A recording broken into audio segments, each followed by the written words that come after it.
Boa tarde. Os direitos da criança e do adolescente em tempos de pandemia. Este é o tema do Espaço Livre desta quarta-feira, que eu vou conversar com a Leila Veronês. Ela que é presidente do Conselho Municipal dos Direitos da Criança e do Adolescente aqui em Ouro Fino. Leila, é um prazer tê-la aqui no Espaço Livre conosco. Boa tarde. Boa tarde, prazer é meu estar falando aqui, principalmente de um assunto tão relevante, tão importante para nós. Leila, uma campanha está ocorrendo em todo o país com relação às crianças e adolescentes, principalmente na pandemia, por eles não estarem presentes nas escolas e tendo aula online, professores e as pessoas responsáveis sem poder avaliar a situação dessas crianças, seria isso? Chegou até o Conselho essa demanda do Conselho Tutelar, porque o papel do Conselho Tutelar é zelar pela criança e do adolescente, garantindo assim os seus direitos. Onde há uma violação contra a criança e o adolescente, o Conselho Tutelar ele se faz presente. E nós estamos aí com conselheiros tutelares compromissados e atentos, a essa questão. Então foi trazido para nós, ali no Conselho dos Direitos da Criança e do Adolescente, para discutir essa questão, que muita criança não estava entregando os PETs, que é o Plano de Estudo Tutorado, que as escolas preparam para que o ensino-aprendizagem sejam garantidos nesse tempo de pandemia. Então, como chegou essa demanda para o Conselho Tutelar, eles já levaram para o Conselho dos Direitos para a gente pensar uma ação de sensibilização, de mobilização, para dizer aos pais, sejam responsáveis, é um tempo difícil, é um tempo novo para todo mundo. Então, são duas questões aí que estariam envolvidas. Pelo que eu entendi, eu recebi um áudio de uma outra cidade, eu acho que é Jordânia, que vocês me encaminharam, falando da questão das crianças e adolescentes que não estão acompanhando o ano letivo. Esse mesmo áudio também falava sobre a violência que elas poderiam estar sendo vítimas. Também, sabe, nós temos dados do Brasil todo dessa preocupação que os casos de violência doméstica, física, sexual, enfim, nesse tempo de pandemia, ele cresceu. Esses são dados nacionais, Por conta disso, porque antes aquela denúncia ou aquilo que a criança levava, às vezes, para a escola e ali a professora percebia um comportamento, algo que não era normal, então o conselho era acionado, as denúncias, elas tinham um fluxo, hospitais, postos de saúde. Enfim, então com o isolamento social, isso agravou, tem-se dados de números e ficou assim uma grande preocupação, não é verdade? Eu aqui em Ouro Fino não tenho esse dado não, para te passar. O que chegou até o Conselho é isso, era a preocupação com as crianças que não estavam entregando PETs, que é esse plano de estudo que as escolas prepararam com muito carinho até, porque eu vi algumas conversas assim, de famílias preocupadas, eu tenho que trabalhar, como que eu faço? Questão de internet, envolve N problemas, N situações, e eu tenho respondido que a pandemia foi algo novo para todo mundo. E então cada um precisa buscar por ajuda, buscar por alguma solução. Chegou uma demanda grande no Conselho, o que eles fizeram? Eles buscaram no CMDCA um apoio para que a gente pudesse realizar essa discussão e, em cima dessa discussão, sair essa campanha de conscientização, dar visibilidade a isso, de ajudar as escolas, de estar disponível também para que a escola pudesse ir até o Conselho e juntos a gente pensar soluções eficazes que possa resolver esse problema. Vamos ouvir agora aí o áudio que vocês me enviaram através da assessoria de imprensa da cidade de Jordânia. Super fantástico amigo, que bom estar contigo no nosso balão. Segundo o Estatuto da Criança e do Adolescente, a função dos conselheiros tutelares é zelar pelo cumprimento dos direitos da criança e do adolescente, sendo que o órgão é autônomo e responsável por garantir os direitos previstos pelo ECA. Para tal, é preciso que ele atue de forma direta com diversos setores da educação. É um desses direitos. Assim, os conselheiros tutelares e escolas devem ser aliados na busca do cumprimento dos direitos estabelecidos pelo ECA. E segundo o que prevê o ECA, gestores escolares têm a obrigação de comunicar ao conselho tutelar casos de maus tratos envolvendo alunos, evasão escolar e elevados níveis de repetência, considerando que as aulas estão acontecendo de forma remota, sendo que os alunos e professores estão recebendo materiais de estudo em casa, sendo virtual ou físico. Os alunos precisam comprovar que estão de fato estudando durante o isolamento social, com a devolução das atividades realizadas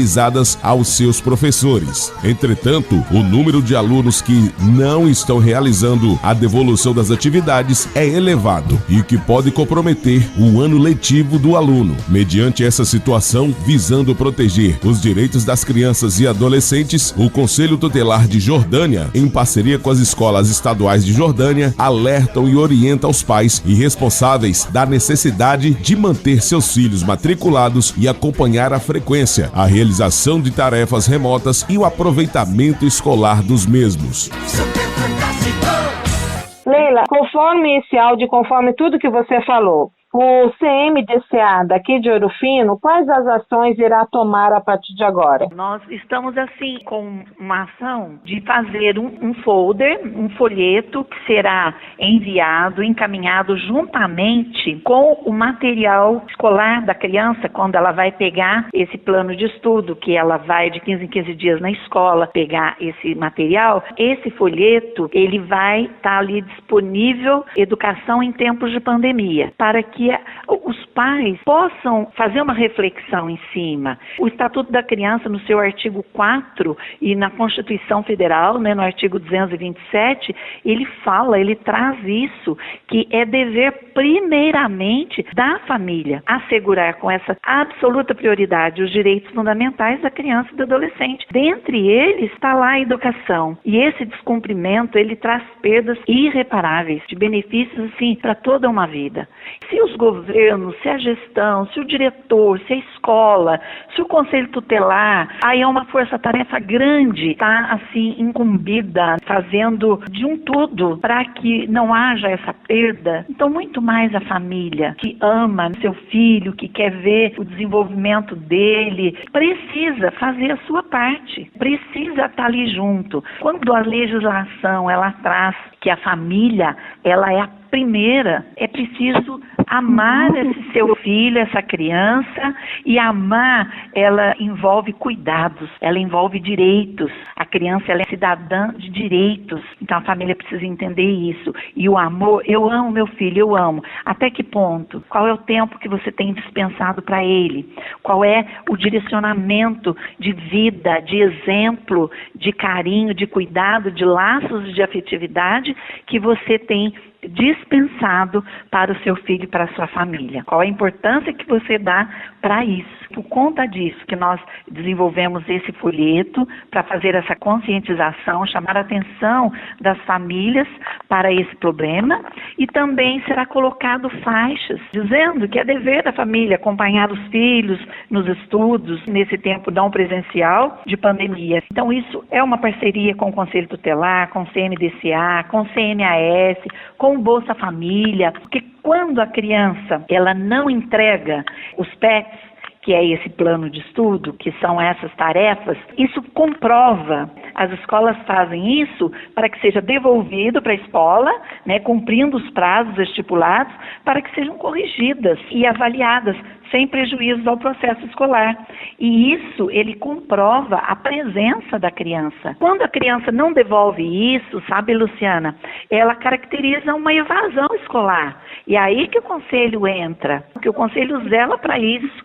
Então, essa não entrega, ela caracteriza essa avaliação, porque aí não computa a presença da criança. Esse é o nosso chamado à atenção das famílias, para que se esforcem É difícil para todo mundo. Haverá, Leila, algum tipo de visita também a essas famílias ou não? Olha, o Conselho Tutelar, ele está bem restrito a essa questão de visitas por conta da pandemia. Eu sei que os casos, eles estão trabalhando, eles estão atendendo de forma restrita, observando ali as normas de saúde. A gente espera que com esse movimento, que com essa campanha, não seja necessário o Conselho, porque eles têm toda uma listagem que foram passadas pelas escolas dessas crianças que estão em falta com os pets. Então a gente acredita que com essa campanha não haja necessidade do Conselho ir fazer essas visitas. Quer dizer, vamos deixar essas visitas para o Conselho Tutelar em casos de extrema urgência, daqueles casos mais assim criteriosos, mais prioritários. Principalmente, não quero dizer que isso não seja uma prioridade, mas existem casos mais graves e eles estão fazendo esse trabalho e estão fazendo essa peneira. A gente vai visitar sim e fazendo pela gravidade do caso. Que muitos casos, não entregou nem o PET 1 ou o PET 2, ou que tá, eles têm feito essas ligações, chamadas de vídeo, de áudio. Eu acredito também que as escolas, os professores, eu conheço muitos professores, têm mandado esses recados, porque cada professor, ele tem o seu grupo de WhatsApp, com a sua turminha de sala, você entendeu? Uhum. Então, eles estão usando esses meios, sim, Face, as redes sociais, enfim, e muitos são conscientizados disso. Está se fazendo um belíssimo trabalho, e muitos... A gente sente a dificuldade, os desafios são grandes, barreiras enormes, desigualdades, porque a gente percebe que tem gente que tem toda a ferramenta necessária. Tem gente que, além de faltar a ferramenta, ainda mais com criança pequena. Falta ferramentas, falta a motivação, falta o incentivo. Então, são coisas que precisam ser vencidas. No caso da alfabetização, Leila, que a alfabetização requer você acompanhar, desenhar as letras. Não sei se essa questão da pandemia, porque eu sou da turma antiga, então eu acredito que a alfabetização tem que ter o aluno ali, o professor ali do lado mesmo, uma ampla atenção concreto, ao aluno. Luciana? Oi? Ô, Luciana, é muito concreto, né? Mas eu tenho certeza, como eu já vi, sabe, Luciana, alguns professores, e eu queria entender, eu falei, como que vocês dão aula online para educação infantil, para primeiro ano, na fase da alfabetização? Menina, tem professora que fez da sua cozinha uma sala de aula, fez teatros de fantoche. Eu tenho um neto de 5 anos e participa das aulas online. Eu falei assim, agora é um aluno EAD. Mas assim, fiquei muito surpreendida de ver a criatividade e o professor dando volta por cima. Então, de parabéns aos professores, porque eles não têm medido esforços para chegar no aluno, no seu aluno. Então, isso vale a pena. Isso tem mostrado para nós que nós podemos aprender com a diversidade, sim. Nós podemos avançar em meio a uma pandemia, em meio a qualquer tempestade. É preciso buscar ajuda. Quem precisa, busca ajuda. Quem precisa só de uma orientação, se organize. Às vezes eu falo muito isso para as pessoas. Às vezes a gente está tão bagunçado interior e exteriormente que a gente não vê luz no fim do túnel. Nós precisamos nos organizar, como pessoa, como ser humano primeiro, individual, depois como família, toda a atenção para a gente poder vencer esses desafios que a atualidade vai trazendo para nós, não é verdade? Com certeza. Então, eu tenho visto isso e eu acompanho, porque eu sou professora, não estou na sala de aula hoje, mas eu tenho visto os professores dar uma aula de superação. Eu fico encantada de ver. Eu falei, meu Deus, eu não saberia, acho que fazer isso.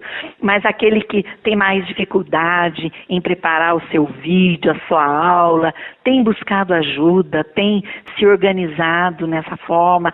E eu vejo as escolas num esforço de fazer com que o aluno ele realmente possa concluir aí o seu ano letivo, se privando dos momentos assim, particulares, atendendo uma criança, atendendo uma mãe, tirando uma dúvida. Então, isso invadiu também a vida particular do professor no sábado, no domingo, e eu sei que o professor, com muita boa vontade, ele tem atendido a isso, entendendo que o momento pede solidariedade, empatia, o momento pede essa superação, esse estar junto, junto nós vamos mais longe, juntos nós vamos passar, e o que é mais bonito, nós não vamos esperar tudo passar, não, nós estamos avançando. Aproveitável, Leila, que você falou dessas professores que fazem até fantoche, no dia 14 agora de novembro, no próximo sábado, é o Dia Nacional da Alfabetização. O Mundial foi no dia 8 de setembro. E até fazer um convite, depois você me passa o nome de algumas para eu fazer uma entrevista com elas também. Será muito gratificante a gente colocar aqui na Rádio Difusora. Leila, nosso tempo já está se esgotando e eu gostaria que você deixasse aqui as suas conclusões finais sobre esse assunto que preocupa a todos com relação ao estudo das nossas crianças e adolescentes. Tá, eu sei do tempo, mas é um assunto assim apaixonante.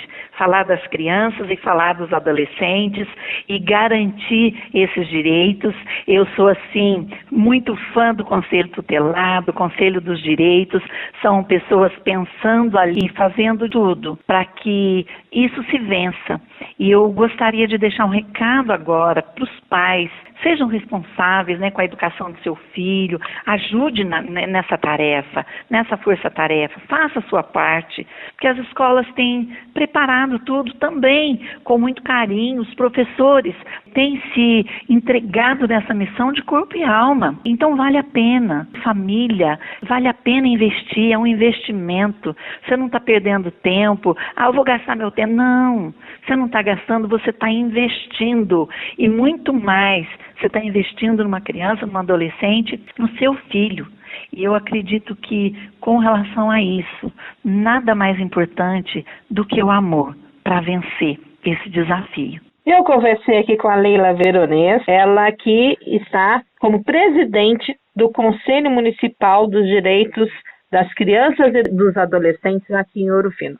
Leila, muito obrigada pela sua participação aqui conosco no Espaço Livre. Eu que agradeço a oportunidade, é um privilégio e eu me coloco à disposição, os conselheiros dos direitos também, como ali no Conselho, a gente coloca à disposição de toda a comunidade para conversar, para poder entender algumas coisas e até mesmo buscar soluções possíveis para qualquer desafio, para qualquer barreira que possa vir a acontecer, que as coisas a gente supera. E você continue na nossa programação. Já vem Paulo Henrique e o programa Vale Tudo. A todos uma excelente tarde. Até amanhã, se Deus permitir.